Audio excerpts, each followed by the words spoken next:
ဒီမှာတူစုတုတ်ဆောင်ဖြစ်တာလေးကိုရိုက်ထားတာပါ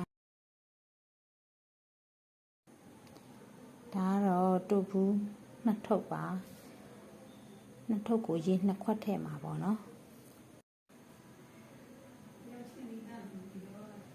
ဒါစနွမ်းမှာစားထည့်ပါတယ်အချိုမုန့်ထည့်ပါတယ်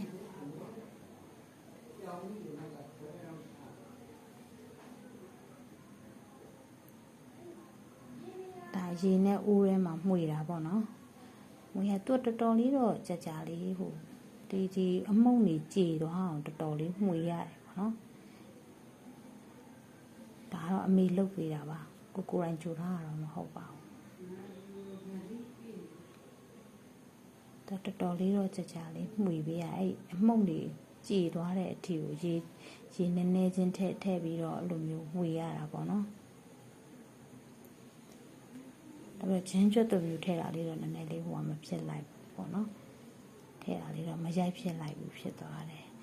သူကအိုးလေးကိုရောက်သွားရင်လည်းလက်နဲ့အဆက်မပြတ်မှွေနေရတယ်စီရကြဘာလို့ထည့်တာလဲဆိုတော့နည်းနည်းအိုးကတ်မှဆိုလို့ထည့်တာပါဒါပေမဲ့အိုးကတော့ကတ်သွားတာပဲပေါ့နော်ဒီလိုမျိုးပြစ်တဲ့အနေထားလေးတော်တော်လေးရောက်လာပြီကိုလိုချင်တဲ့အနေထားလေးရောက်လာပြီဆိုရင်တော့ပကံတစ်လုံးနဲ့ကိုထည့်တယ်ပေါ့နော်ဆယ်ပြီးတော့ထည့်ထားလိုက်တာပေါ့ဒါထည့်ပြီးတဲ့အနေထားလေးပါ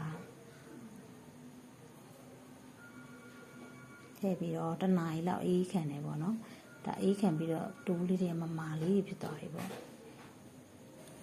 ကိုလူချင်းတဲ့ပုံစံအတုံးလေးတွေတုံးလိုက်တယ်ပေါ့နော်အနေတော့အတုံးလေးတုံးလိုက်တယ်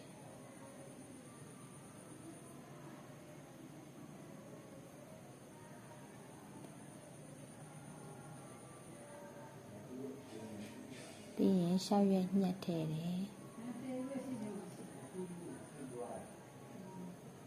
ငရုတ်တိကျမုံထည့်တယ်ချိုမုံထည့်တယ်စီထည့်တယ်စားထည့်ပြီးတော့နယ်လိုက်တယ်ပေါ့နော်နယ်ပြီးရင်